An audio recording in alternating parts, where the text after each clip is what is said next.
Hello दोस्तों, mission government job के official YouTube channel पे आप सबका स्वागत है। महिला सुपरवाइज़र यानी कि फ़ीमेल सुपरवाइज़र के लिए ये हमारा पार्ट 6 रहेगा। ऑलरेडी मैंने 5 पार्ट अपलोड कर दिए हैं। विटामिन से रिलेटेड और वीमेंस की स्कीम से रिलेटेड जो मुझे इंपॉर्टेंट लगा है वो सारा मैंने यहाँ पे आप लोगों को मैटर प्रोवाइड किया है। प्लेलिस्ट बना दी गई है। प्लेलिस्ट का लिंक मैं आपको डिस्क्रिप्शन में दे दूँगी, जिसमें आपको 6 के 6 पार्ट मिल जाएंगे। आप लोगों को सारा सिलेबस कंप्लीट करके जाना है। और जिन स्टूडेंट्स ने भी 1500 प्लस क्वेश्चन की वीडियो नहीं देखी है तो वो वीडियो देख लेना आप लोग। आपके पेपर के लिए वो वीडियो काफ़ी हेल्पफुल हो सकती है, ठीक है। और नीचे भी काफ़ी अच्छे व्यू आए हैं, आप लोगों का रिस्पॉन्स काफ़ी अच्छा रहा है। आपने बहुत पॉजिटिव रिस्पॉन्स रहा है, जिसके कारण मेरा भी मन करता है कि मैं आप लोगों के लिए मेहनत करूं। और आज आप लोगों की डिमांड के अनुसार हमारा जो टॉपिक है वो है न्यूट्रिशन से रिलेटेड यानी पोषक तत्व।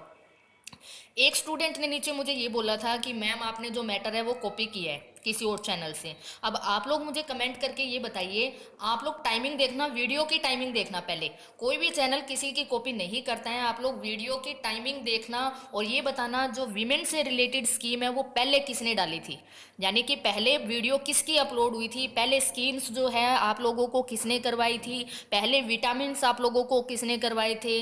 और जो ये फीमेल सुपरवाइजर से रिलेटेड जो वीडियो है सबसे पहले चैनल यानी यूट्यूब पे पहली वीडियो किसने अपलोड की थी फीमेल सुपरवाइजर से रिलेटेड। कोई किसी की कॉपी पेस्ट नहीं करता है, आप लोगों को पता है। वीमेन एंड चाइल्ड डेवलपमेंट की ऑफिशियल वेबसाइट से आप लोगों को करवाया जा रहा है। अब इसका मतलब ये नहीं है कि हरियाणा में टोटल जिले कितने हैं तो 22 जिले हैं। अगर किसी और ने 22 जिले करा दिए और मैं भी आपको ये बता रही हूँ कि हरियाणा में टोटल 22 जिले हैं, तो आप मुझे ये बोलोगे कि आपने कॉपी पेस्ट किया। 22 जिले है तो 22 ही रहेंगे ना, चेंज थोड़ी हो जाएंगे। तो जो ऑफिशियल साइट पे जो मैटर दिया हुआ है वो तो सेम रहेगा, चेंज नहीं हो जाएगा। यानी 10,000 बच्चों ने अगर वीडियो देखी है तो उसमें एक या दो बच्चे ही मुझे ऐसे मिले हैं जो नेगेटिव थॉट्स के हैं। हो सकता है उनका लाइफ में क्या होगा पता नहीं, लेकिन एक आधा अगर नेगेटिव कमेंट कोई आ जाता है तो ऐसा लगता है कि सारी की सारी मेहनत जो मैंने की है वो सारी की सारी मेहनत वेस्ट है, ठीक है। लेकिन आप लोगों ने जो मुझे इतना अच्छा रिस्पॉन्स दिया है, जो पॉजिटिव रिस्पॉन्स दिया है, उस रिस्पॉन्स के लिए मैंने पूरा दिन लगाया है। देखो, खुद के नोट्स प्रिपेयर किए हैं आसान लैंग्वेज में, ताकि आप लोगों को समझ में आ जाए। ये सारा फूड से रिलेटेड इसके अंदर मैंने कवर किया है, जो इम्पोर्टेंट है वो सारा कवर किए हैं। हमारे जो भोजन होता है उसमें कौन कौन से पोषक तत्व होने चाहिए, न्यूट्रिशन क्या होते हैं, वो सारा मैंने यहाँ पे कवर किया है। मोस्ट इंपॉर्टेंट मैंने पूरा का पूरा कवर किया है, जो पेपर में आने के पूरे पूरे चांसेस बनते हैं, ठीक है। इससे पहले न्यूट्रिशन जो है, पोषण अभियान हमारे हरियाणा सरकार का भी एक प्रमुख अभियान है, पोषण अभियान। पहले हम डिस्कस करेंगे। मैंने महिलाओं से रिलेटेड आपको सारी योजनाएं करा दी। बच्चों से रिलेटेड योजनाएं पेंडिंग थी, तो बच्चों से रिलेटेड मैं पहले योजनाएं आप लोगों को करवाऊंगी। जो 5 योजनाएं हैं चाइल्ड डेवलपमेंट से रिलेटेड, पहले वो योजनाएं कराऊंगी, उसके बाद ये टॉपिक कराऊंगी। पहले आप लोगों को इसलिए दिखाया है कि टॉपिक पहले मेरे चैनल पे अपलोड हो रहे हैं, हमारे चैनल पे अपलोड हो रहे हैं। तो आप लोग ये नहीं बोल सकते कि मैंने कहीं से कॉपी पेस्ट किया है। कोई किसी से कॉपी पेस्ट नहीं करता। अभी अगर किसी दूसरे चैनल पे अपलोड होगा न्यूट्रिशन से रिलेटेड तो वो उनकी खुद की मेहनत है, क्योंकि सेम ही रहेगा। फूड तो फूड ही रहेगा ना, कार्बोहाइड्रेट्स कार्बोहाइड्रेट्स ही रहेगा, चेंज थोड़ी हो जाएगा। तो पहले मैं आप लोगों को स्कीम्स करा देती हूँ और उसके बाद मैं इसी वीडियो के अंदर ये सारा टॉपिक कवर करूंगी, ताकि आप लोग को अलग अलग वीडियो ना देखनी पड़े। एक लॉन्ग वीडियो में ही आपके दोनों टॉपिक जो है वो पूरे हो जाए, ठीक है। तो पहले हम वो टॉपिक करते हैं। हाँ जी, तो मैं यहाँ पे वीमेन एंड चाइल्ड डेवलपमेंट की ऑफिशियल वेबसाइट पर हूँ। यहाँ यहीं से मैंने आपको वीमेन की जितनी भी स्कीम्स थी वो सारी स्कीम्स मैंने आप लोगों को बता दी है। अब करेंगे हम चिल्ड्रन से रिलेटेड जितनी स्कीम है वो सारी कवर करेंगे। तो पहली स्कीम है ICDS। ICDS पेपर में इसकी फुल फॉर्म आ सकती है। तो इस स्कीम के अंदर क्या बताया गया है वो यहाँ पे हम हल्का फुल्का आप लोगों को रीड करना है, बहुत ज़्यादा आप लोगों को डिटेल में नहीं जाना है। इतना याद रखना है, इसकी फुल फॉर्म क्या है, integrated child development scheme. Important है, इसकी फुल फॉर्म पेपर में आ सकती है, ये फुल फॉर्म आपको याद रखनी है।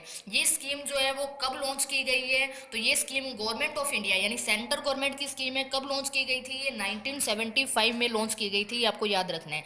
यानी कि ICDS स्कीम जो है वो कब लॉन्च की गई थी, सेंट्रल गवर्नमेंट ने लॉन्च करी थी 1975 में, उसी टाइम जिस टाइम हमारा सिरसा बना था। हरियाणा का एक जिला है, हरियाणा में 22 जिले हैं। तो शीर्षक कब बना था? 1975 में।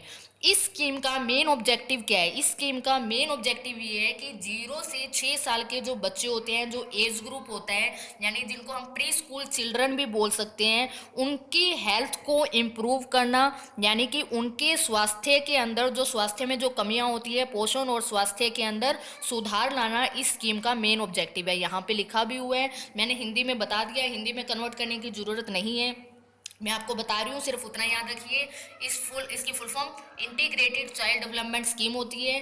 कब लॉन्च हुई थी ये? गवर्नमेंट ऑफ इंडिया ने कब लॉन्च करी थी? 1975 में। इसका मेन ऑब्जेक्टिव क्या है? मेन ऑब्जेक्टिव यही है इसका कि पोषण और स्वास्थ्य स्थिति में सुधार करने के लिए 0 से 6 साल के बच्चों के लिए, प्री स्कूल चिल्ड्रन इनको बोलते हैं, इस एज वाले ग्रुप के जो बच्चे होते हैं उनकी स्थिति में सुधार करने के लिए इस स्कीम को लॉन्च किया गया था, ताकि उनकी हेल्थ कंडीशन जो है और ज़्यादा इम्प्रूवमेंट हो सके और उनको और ज़्यादा पोषण मिल सके। ठीक है, बाकी यहाँ पे सारा इसका लिख रखा है, ऑब्जेक्टिव क्या क्या है इसका, सेम वही है। उनके हेल्थ स्टेटस को और ज़्यादा इंप्रूव करना प्री स्कूल चिल्ड्रन के, ये इसका मेन ऑब्जेक्टिव है, ताकि उनका साइकोलॉजिकल डेवलपमेंट हो सके, मेंटली वो और ज़्यादा स्ट्रॉन्ग हो सके, ये सारा कुछ यहाँ पे बताया गया है। ठीक है, तो इस स्कीम से रिलेटेड आपको इतनी चीज़ें ध्यान रखनी है। इसके लिए गवर्नमेंट ने बहुत प्रकार की सर्विसेज भी प्रोवाइड करी है, जैसे हेल्थ चेकअप करना। स्कूलों में आपको पता है ना, वजन जो होते हैं वो वजन तोला जाता है, ताकि पता चले किस बच्चे में कितना वजन है। उसके बाद गवर्नमेंट जो है वो फूड वगैरह भी प्रोवाइड करती है। कई राज्य स्कीम चलाते हैं, मिल्क वगैरह भी प्रोवाइड किया जाता है बच्चों को, ताकि उनमें कैल्शियम की कमी ना हो। तो इस स्कीम का मेन ऑब्जेक्टिव यही है। ओके, नेक्स्ट हमारी स्कीम है, फुल फॉर्म याद रखना। नेक्स्ट स्कीम है हमारी IYCF। इसकी फुल फॉर्म क्या है? तो इसकी फुल फॉर्म हमारे पास यहाँ पे है improving infant and young child feeding. ये इसकी फुल फॉर्म है। फुल फॉर्म आपको याद रखनी है। इस स्कीम का मेन ऑब्जेक्टिव क्या है? भारत में जो भी बच्चे जन्म लेते हैं, भारत में जन्म लेने वाला, अब यहाँ पे लिखा होगा भारत में जन्म लेने वाला हर चौथा बच्चा, जब भी बच्चे का जन्म होता है तो उसका वजन किया जाता है। तो भारत में जन्म लेने वाले हर चौथे बच्चे का वजन जो जो एक्चुअल हेल्थी बच्चे का जो वेट होता है उससे क्या होता है? कम होता है। तो ये एक बहुत बड़ी प्रॉब्लम है, जो आगे जाके उस बच्चे के लिए हेल्थ इशू जो है वो क्रिएट कर सकती है। और हर दूसरा बच्चा जो है सही पोषण न मिलने के कारण जो है वो कुपोषण का शिकार है।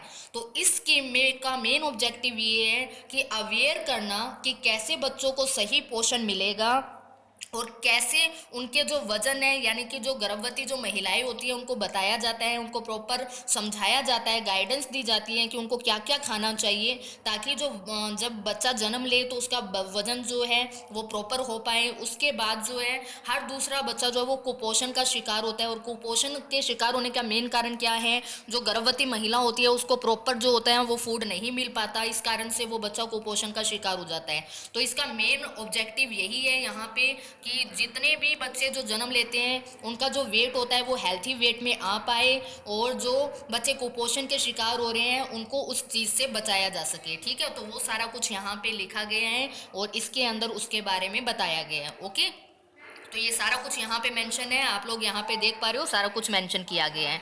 ओके, नेक्स्ट है हमारा क्वेश्चन। हाँ जी, तो समझ में आ गया आपका। तो इसका मेन ऑब्जेक्टिव मैंने आपको बता दिया, ताकि जो लोगों को, यानी कि उन महिलाओं को अवेयर करना, ताकि बच्चे को जो है वो सही पोषण मिले, जब वो गर्भ में होता है उसको सही पोषण मिले और वो कुपोषण का शिकार ना हो, उसका जो वजन है वो प्रॉपर हो। ठीक है, नेक्स्ट जो स्कीम है हमारी, इनकी फुल फॉर्म्स आपको याद रखनी है। ये मैंने आपको करा दी है स्कीम, आपकी बेटी हमारी बेटी। फुल फॉर्म होती है इसकी आपकी बेटी हमारी बेटी। इस स्कीम में क्या होता है? जब किसी गर्ल चाइल्ड का जन्म होता है तो उसके नाम से जो सरकार होती है LIC के अंदर 21,000 रुपये जो है वो जमा करवा देती है। और जब वो 18 साल की होती है तो ये उसको आर्थिक सहायता के रूप में उसको दिया जाता है, ताकि वो अपने आगे की एजुकेशन जो है वो कंप्लीट कर पाए। ठीक है, ये आपको याद रखनी है, मैंने पहले वाले पार्ट में करा दिया था। उसके बाद नेक्स्ट स्कीम है यहाँ पे हमारे लिए इंपॉर्टेंट है ये वाली स्कीम। इस स्कीम की फुल फॉर्म क्या है? यहाँ पे integrated child protection scheme. Integrated child protection scheme का मतलब क्या होता है? जिन बच्चों को सरकार की तरफ से, यानी कि एकीकृत बाल संरक्षण योजना बोलते हैं, इसका मुख्य उद्देश्य क्या है? जिन बच्चों को देखभाल और सुरक्षा की जरूरत होती है, बहुत सारे ऐसे बच्चे आप लोगों ने देखा होगा जो हमारे सिग्नल्स के ऊपर खड़े होते हैं, या जो जब भी हम कुछ खा पी रहे होते हैं तो वहाँ पे पैसे मांगने के लिए खड़े होते हैं, मंदिरों के बाहर होते हैं, यानी जिन बच्चों को हमारी देखभाल की और यहाँ पे सुरक्षा की आवश्यकता होती है, उनको संरक्षण देना इस स्कीम का मेन ऑब्जेक्टिव है। ये आपको ध्यान रखना है। और ये जो स्कीम है ये सेंट्रली स्पॉन्सर्ड स्कीम है, भी अम्ब्रेला स्कीम के अंडर में, तो ये आपको याद रखना है। इसका मेन ऑब्जेक्टिव यही है, बच्चों को जो है सुरक्षा प्रदान करना, किसी भी थ्रू, अनाथ आश्रम के थ्रू या फिर चाइल्ड होम के थ्रू, किसी भी तरीके से उनको सुरक्षा प्रदान करना इस स्कीम का मेन ऑब्जेक्टिव है। ये आपको ध्यान रखना है, ठीक है। जहाँ नीचे एक्ट्स वगैरह दे रखे हैं, ये एक्ट्स एक बार आप पढ़ लेना इस स्कीम के अंदर। यहाँ पे लिखा हुआ है कि at the district level of the district child protection unit, यानी यहाँ पे DCPU की फुल फॉर्म आ सकती है, डिस्ट्रिक्ट चाइल्ड प्रोटेक्शन यूनिट इसकी फुल फॉर्म है। और डिस्ट्रिक्ट चाइल्ड प्रोटेक्शन कमेटी, ये फुल फॉर्म भी आ सकती है। ICPS की फुल फॉर्म है the integrated child protection scheme, ये मैंने आपको बताई दी है। तो एक बार ये फुल फॉर्म्स आप जरूर देख लेना, पेपर के लिए इंपॉर्टेंट बन सकती है। जैसे CWC, चाइल्ड वेलफेयर कमेटी बनाई जाती है ताकि उन बच्चों को जो है वो सुरक्षा दे सके और उन बच्चों को संरक्षण दे सके, ठीक है। बहुत सारे अनाथ आश्रम भी है, बहुत सारे चाइल्ड होम भी हैं, वो इसी स्कीम्स के अंडर में है, ठीक है। ये सारा कुछ यहाँ पे लिखा हुआ है, आप लोगों को समझ में आ गया होगा।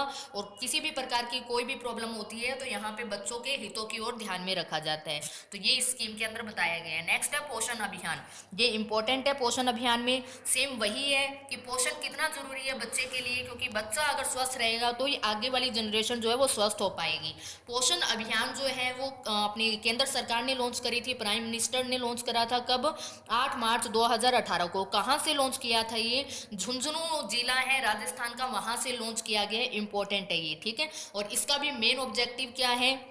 न्यूट्रिशन जो होता है, न्यूट्रिशन के बारे में बताना है, यानी पोषक तत्व के बारे में अवेयर करना और सही प्रकार से पोषक तत्व जो होते हैं वो बॉडी में जा सके, इसके बारे में बताना, ये इसका मेन ऑब्जेक्टिव है, ठीक है। 0 से 6 वर्ष की आयु के बच्चे और गर्भवती महिलाएं जो होती हैं उनके पोषण की ओर जो ध्यान देना इस स्कीम का मेन ऑब्जेक्टिव है। क्योंकि यहाँ पे आपने सुना होगा कि बहुत सारी जो महिलाएं होती हैं उस बच्चे को जन्म देने के बाद उनमें एनीमिया नामक बीमारी हो जाती है, खून की कमी हो जाती है, बच्चों का जो वजन होता है वो कम होता है। वही सारा कुछ जो हमने पीछे पढ़ा है वो सारा कुछ यहाँ पे कवर हो जाएगा।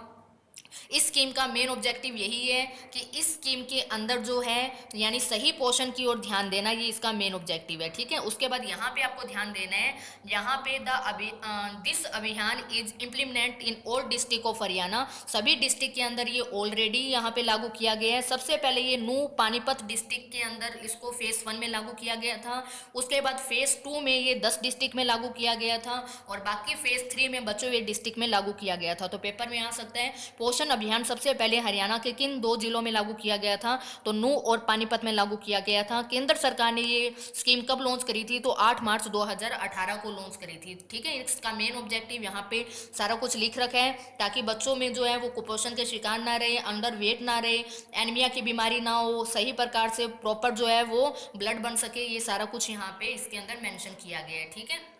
ये यहाँ फुल फॉर्म्स भी मेंशन की गई है, ये एक बार आप रीड कर लेना। जैसे यहाँ पे ये फुल फॉर्म लिखी गई है VHSND, village health sanitation nutrition day, ठीक है। उसके बाद है पोषण फगवाड़ा, ये भी हमारे लिए इंपॉर्टेंट है। यहाँ पे पोषण फगवाड़ा आप लिख सकते हो।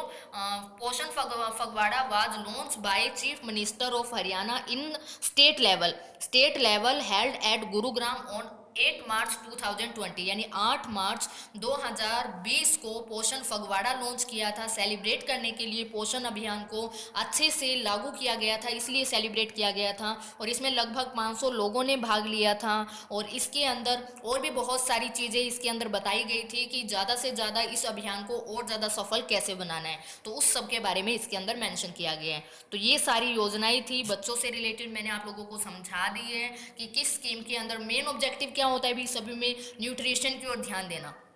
तो न्यूट्रिशन हमारे लिए इंपॉर्टेंट हो जाते हैं। तो अब मैं आपको वो टॉपिक भी करा देती हूँ साथ साथ में कि फूड क्या होते हैं, कार्बोहाइड्रेट्स क्या होते हैं, किससे हमें एनर्जी मिलती है, किससे एनर्जी नहीं मिलती है, वो सारा कुछ भी मैं कवर करा देती हूँ। ओके।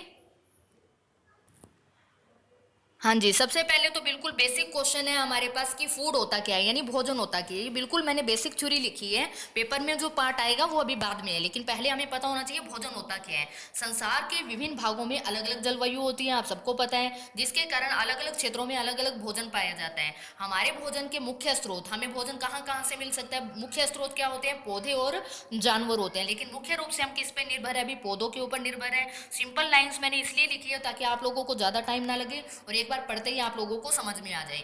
सभी जीवों के भोजन की आवश्यकताएं भिन्न भिन्न होती है। भोजन की आवश्यकताओं पर जीवों को 3 श्रेणी में बांटा गया है। सभी अलग अलग फूड पसंद होता है सभी को, शाकाहारी, मांसाहारी और सर्वाहारी, सबको पता है आपको। पशु जो केवल शाकाहारी यानी पशु जो केवल पौधे और पौधे के उत्पाद खाते हैं, जैसे गाय, हाथी, खरगोश आदि, ये सारे क्या होते हैं, शाकाहारी होते हैं। जो केवल पौधे और पौधे के उत्पाद खाते हैं उनको शाकाहारी बोलते हैं। जानवर जो अन्य जानवरों को खाते हैं उन्हें हम क्या बोलते हैं, मांसाहारी बोलते हैं। जैसे शेर हो गया, छिपकली हो गया, जो अन्य को खाते हैं वो मांसाहारी हो जाएगा। सर्वाहारी, ये पौधे और जानवर दोनों को खाते हैं तो ये सर्वाहारी है। जैसे कुत्ते, बिल्ली, मनुष्य, ये सारे क्या है, सर्वाहारी है। बिल्कुल बेसिक सा है लेकिन नॉलेज देना जरूरी था। अब हम पौधे के विभिन्न हिस्सों को खाते हैं, ये आपको ध्यान होना चाहिए। हम पौधे के जो है वो विभिन्न पार्ट्स को खाते हैं। मनुष्य क्या है, यहाँ पे पहले ये पॉइंट रहेगा, मनुष्य क्या है भी, सर्वाहारी है, ये आपको ध्यान रखना है। हम पौधे से बने उत्पाद भी खाते हैं और जानवरों से जो उत्पाद होते हैं वो भी हम यूज करते हैं, ठीक है। तो मनुष्य एक सर्वाहारी है, ये आप ध्यान रखना। हम पौधे के कौन कौन से हिस्से को खाते हैं, पेपर में कई बार आया है ना, ग्रुप डी में भी क्वेश्चन आया था। आलू का कौन सा भाग खाया जाता है, तना। गाजर की हम क्या खाते हैं, जड़। सेब का फल खाते हैं। सरसों के बीज और पत्ती, और अदरक का भी क्या खाते हैं, हम तना खाते हैं। ये आप लोगों को ध्यान रखना है, ठीक है।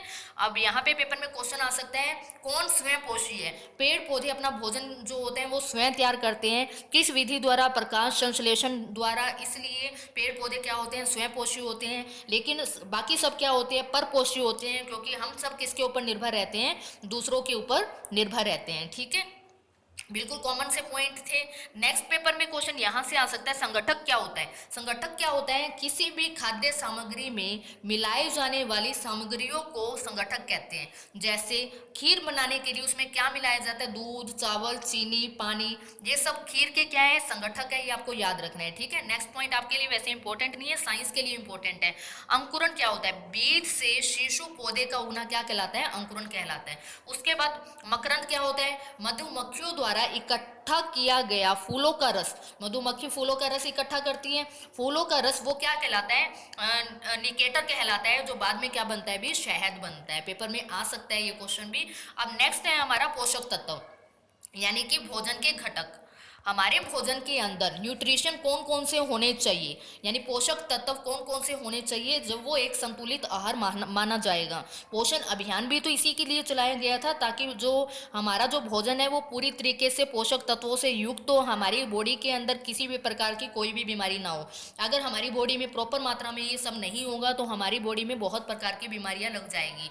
तो पोषक तत्वों को मेनली हम कितने टाइप्स में बांटते हैं भी, 7 टाइप्स में बांटते हैं। कौन कौन सा है, कार्बोहाइड्रेट्स है, वसा है, प्रोटीन है, विटामिन है, खनिज है, जल है और उक्षांश है, जिसको रेशे भी बोलते हैं। तो नॉर्मल हम इसको 7 टाइप में बांटते हैं। अब कार्बोहाइड्रेट से क्वेश्चन क्या आता है, पेपर में आता है, हमारे शरीर को ऊर्जा जो है कौन सा पोषक तत्व प्रदान करता है। तो कार्बोहाइड्रेट्स और वसा दोनों पोषक तत्व हमारे शरीर को एनर्जी प्रदान करते हैं। कार्बोहाइड्रेट्स हमें कहाँ से मिलता है भी, रोटी, चावल, इन सब से हमें कार्बोहाइड्रेट्स मिलता है। और वसा हमें कहाँ से मिलता है, घी, क्रीम, इन सब से हमें क्या मिलता है, वसा मिलते हैं।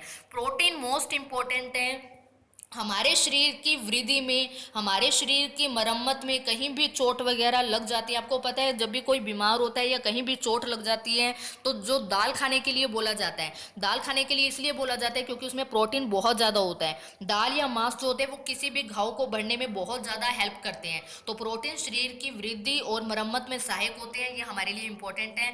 तो पेपर में आता है कौन सा न्यूट्रिशन जो है वो मैक्रो न्यूट्रिशन है। मैक्रो न्यूट्रिशन कौन कौन से होते हैं, तो कार्बोहाइड्रेट्स, वसा और प्रोटीन जो होते हैं वो मैक्रो होते हैं। और बाकी सारे जो बच गए उनका नाम क्या है भी, माइक्रो। बाकी सारे जो बच गए उनको बोला जाता है माइक्रो न्यूट्रिशन, ठीक है, माइक्रो पोषक तत्व, ठीक है। अब विटामिन क्या होते हैं मैंने पूरा चैप्टर आपको करा दिया। क्लास जो थर्ड थी वो आई थिंक विटामिन से रिलेटेड ही थी हमारी। हमारे शरीर को बीमारी, ये हमारे शरीर को ऊर्जा नहीं देते। पेपर में क्वेश्चन आ सकता है विटामिन से ऊर्जा मिलती है या नहीं मिलती, तो विटामिन ऊर्जा नहीं प्रोवाइड करता, लेकिन बीमारियों से लड़ने के लिए हमारे शरीर में मदद करता है। अगर विटामिन की कमी होगी तो हमारे शरीर में बहुत प्रकार की बीमारियां लग जाएगी। यानी एक संतुलित आहार में सारे पोषक तत्व होने चाहिए। खनिज क्या काम करता है? वृद्धि और अच्छी सेहत के लिए आवश्यक है। सेम है खनिज लवण, आपने सुना होगा। जल, जल और वृक्षांश, इन सब के बारे में अभी हम पढ़ेंगे। ठीक है, ये सारा अभी हम कवर करेंगे। नेक्स्ट आप देखिए, वे सभी तत्व जो हमें वृद्धि और कार्य करने के लिए ऊर्जा देते हैं उन्हें क्या बोलते हैं? हम पोषक तत्व बोलते हैं, और कई बीमारियों से लड़ने में भी मदद करते हैं। नेक्स्ट है वृक्षांश क्या होते हैं? वृक्षांश भी पेपर के लिए इंपॉर्टेंट है। फलों और सब्जियों के छिलकों में एक विशेष प्रकार का कार्बोहाइड्रेट्स होता है, उसे हम क्या बोलते हैं? वृक्षांश बोलते हैं। ठीक है, कई बार बोला जाता है ना कि आप इसकी कोई भी फल है उसके छिलकों के अंदर ज्यादा जो होते हैं पोषक तत्व होते हैं, तो वो इसीलिए बोला जाता है उनमें वृक्षांश होते हैं जो हमारी बॉडी के लिए जरूरी होते हैं। अब संतुलित आहार कौन सा होता है? सभी पोषक तत्व युक्त आहार जिसमें वृक्षांश भी हो, जल भी हो, उचित मात्रा में हो, उसी को संतुलित आहार बोला जाता है। ये नहीं है उसमें कार्बोहाइड्रेट बहुत ज्यादा है और वसा और प्रोटीन तो है ही नहीं। संतुलित आहार का मतलब ये होता है जिसमें सभी पोषक तत्व, सभी न्यूट्रिशन जो है वो प्रॉपर मात्रा में हो। मैक्रो कौन कौन से थे? कार्बोहाइड्रेट्स, वसा और प्रोटीन। कार्बोहाइड्रेट्स और वसा से यानी फैट से और कार्बोहाइड्रेट से हमें क्या मिलती है? ऊर्जा। और प्रोटीन जो होती है वो शरीर की मरम्मत और विकास के लिए, हमारी बॉडी बिल्डिंग के लिए बहुत ज़्यादा जरूरी होते हैं। और बाकी सारे जो होते हैं वो माइक्रो होते हैं, विटामिन, जल, खनिज लवण और वृक्षांश। ठीक है, विटामिनों के एक समूह को विटामिन बी कॉम्प्लेक्स भी बोलते हैं। मैंने सारा विटामिन आप लोगों को पढ़ा रखा है। हमारे भोजन में जो कार्बोहाइड्रेट्स पाया जाता है ना वो दो प्रकार से होता है। एक होता है अघुलनशील और एक होता है घुलनशील। अघुलनशील कौन सा होता है? मंड होता है जिसको हम स्टार्च बोलते हैं। ठीक है, स्टार्च बोलते हैं। और एक घुलनशील होते हैं जिसको हम बोलते हैं शुगर यानी कि शर्करा। तो पेपर में आता है कि कार्बोहाइड्रेट्स जो है भोजन में पाया जाने वाला कार्बोहाइड्रेट्स कितने रूप में हो सकता है? दो रूप में, अघुलनशील और घुलनशील। कौन कौन सा हो गया वो मैंने आप लोगों को बता दिया। पेपर में मेरे हिसाब से इतने इंपॉर्टेंट क्वेश्चन बनने चाहिए। बाकी आप भी हरियाणा जीके और इंडिया जीके पर स्पेशली आप लोगों ने ध्यान देना है। और कुछ स्टूडेंट्स को ये लग रहा है कि अब हिंदी मुश्किल आएगी, तो मेरे हिसाब से मुझे ये लग रहा है एचएसएससी हमेशा कुछ ना कुछ ट्रिक अप्लाई करती है। जैसे क्लर्क के पेपर में मैथ और कंप्यूटर मुश्किल दे दिया और हिंदी बहुत आसान थी। उनका मेन ऑब्जेक्टिव क्या था? बच्चे मैथ और कंप्यूटर के पीछे लगे रहे और बाकी सब्जेक्ट्स को इग्नोर कर दे।